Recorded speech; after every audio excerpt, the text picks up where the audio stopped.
Alright, Legendary rank 4.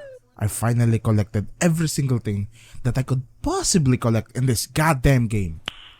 Only took me, what, 3,500 hours? Huh? Yeah, so what now? I could make a video about the game, I guess.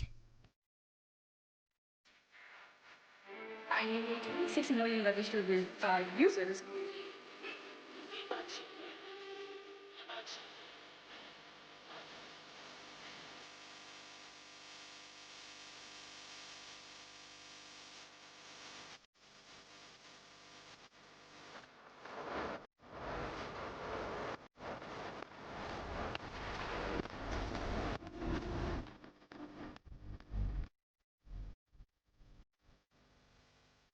With that much hours in Warframe, a lot of my friends always try to ask me what Warframe actually is. And when you think about it, it's very hard to describe the game to a new player, especially to a person who hasn't played it yet. It's a looter shooter, but it also has swords and melee weapons. It's a third-person shooter, but also has movement that's more akin to parkour games than anything else.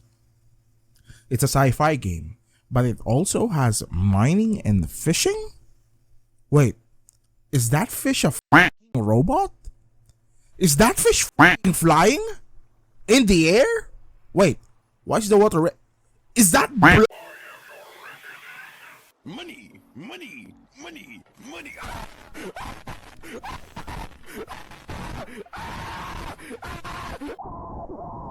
Anyways, it's a very confusing game with more than a decade of content piled on top of one another, so you could see why it's kinda hard to describe to your average gamer. Yeah, boy. Everyone has their different perspectives, of course, but for me, Warframe at its core is a game about collecting things. I mean, sure, little Timmy here might think of Warframe as a dress-up Barbie simulator r/Warframe runway, but for me, it's always about satisfying that kleptomaniac hiding in my brain by collecting as much things as possible. Collecting guns, railguns, shotguns, laser guns, bows with bomb arrows, high-tech bows made out of the bones of an ancient technological race. Weird, buddy. You're weird. Moving on. There's also swords in the game, by the way. A huge amount. Long swords, short swords, really short swords, really long swords. Swords made out of the bones of an ancient technological... You get the point. To me, Warframe has always been a game about collecting weapons and warframes. It's exactly why Prime Access, the game's main way of monetization, focuses on giving players new warframes and new weapons to try out. The game, since its release, has always been about experiencing different weapons and frames and having as much fun while doing it. But I can't just describe the game to my friends as a kleptomaniac's paradise, right?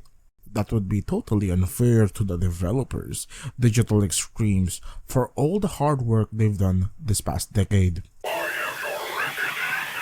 By the name of Ball on screen.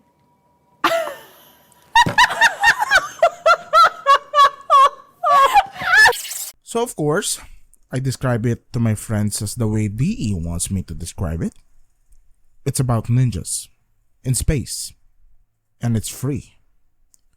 I've never really understood why DE used this goddamn awful slogan in the first place. I mean, I would classify Excalibur as more of a swordsman than a ninja. Don't get me started on Volt looking nowhere near close to being a ninja or anything related to it at all. And Mag controls f***ing gravity. Since when did ninjas control gravity, bros? Also, we have Dante now, so...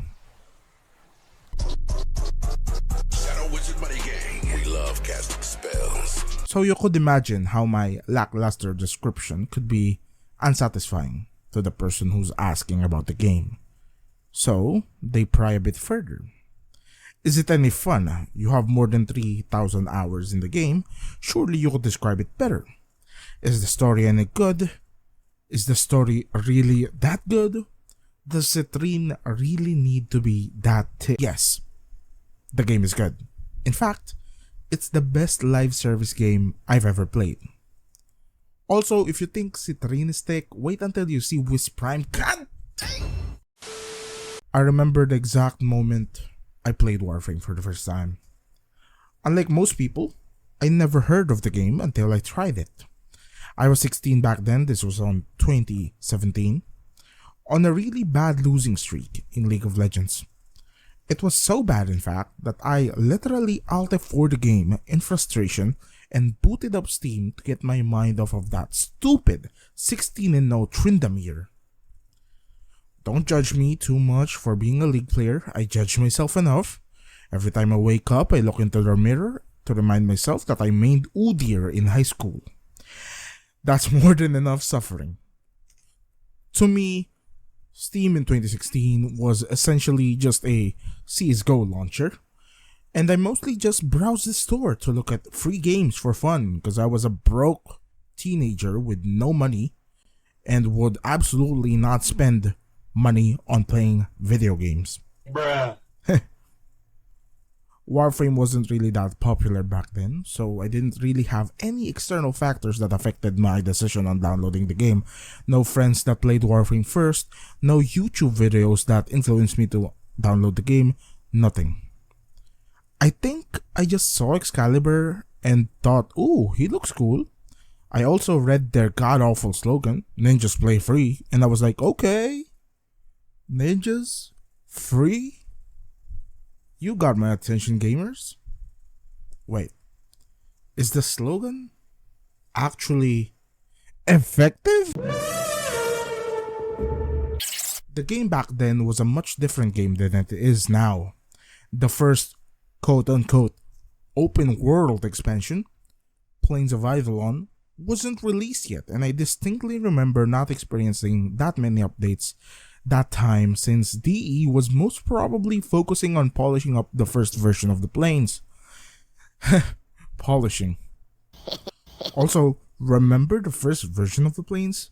Holy, that shit was... Even back then, I remember the first weeks of me playing the game as a non-stop grindfest for new weapons, to craft, new warframes, to try out.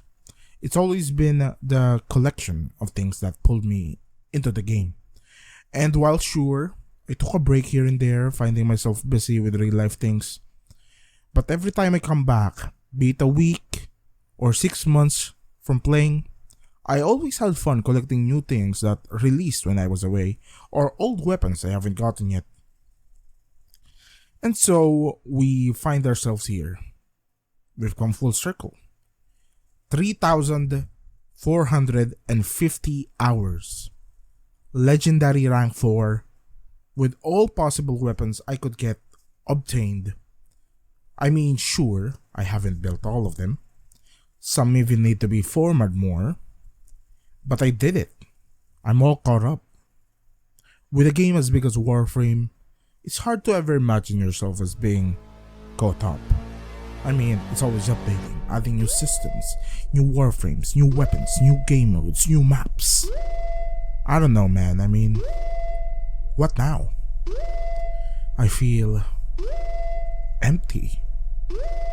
Oh wait, is that Protea Prime? It releases on May 1.